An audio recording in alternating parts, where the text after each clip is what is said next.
For thousands of years, people tracked the solstice without calendars, and then we forgot how that knowledge was passed on. This is part 2 of 2. In the first video, we talked about how people could notice the solstice, but noticing it once isn't the hard part. The hard part is figuring out how that knowledge survives over time. How do you make sure people still know when to look years later, generations later, without writing anything down?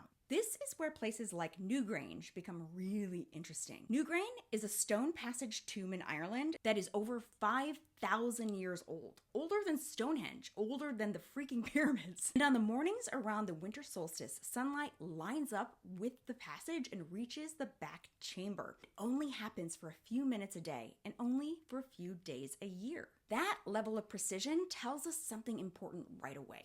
This wasn't a one-time discovery that was forgotten. The knowledge didn't disappear with the people who built it. So how would it have been passed on?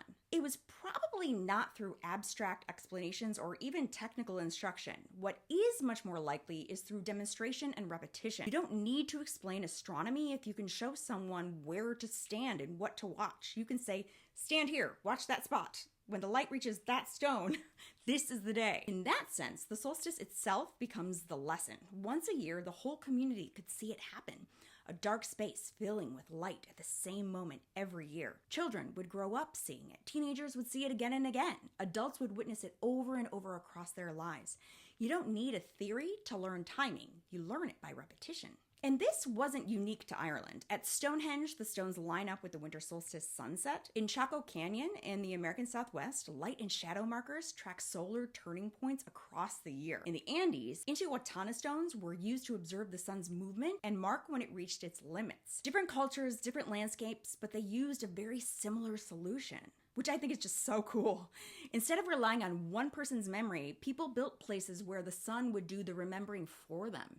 You show up, the light hits the right place, and you know where you are in the cycle. But here's the part that really matters. Even with structures like Newgrange, the knowledge only survives if people keep doing it.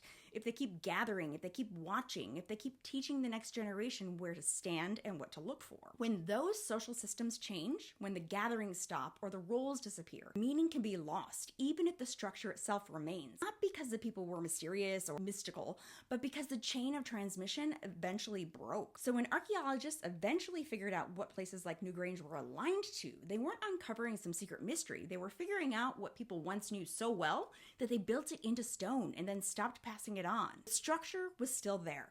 The alignment still worked, but the knowledge of how to use it didn't survive. And that's where calendars come in. Calendars didn't replace places like this because they were better at marking the solstice. They replaced them because they didn't require anyone to remember how to watch. You no longer needed someone who knew where to stand, what to look for, or how to compare yesterday to last week. Once time could be written down, it didn't have to be lived the same way. So the solstice didn't disappear. Sun still turns, the light still reaches its lowest point and starts to return. What changed is that we stopped needing to notice it ourselves. So the solstice didn't disappear, obviously. The sun still turns, the light still reaches its lowest point and starts to return. What changed is that we stopped needing to notice it ourselves.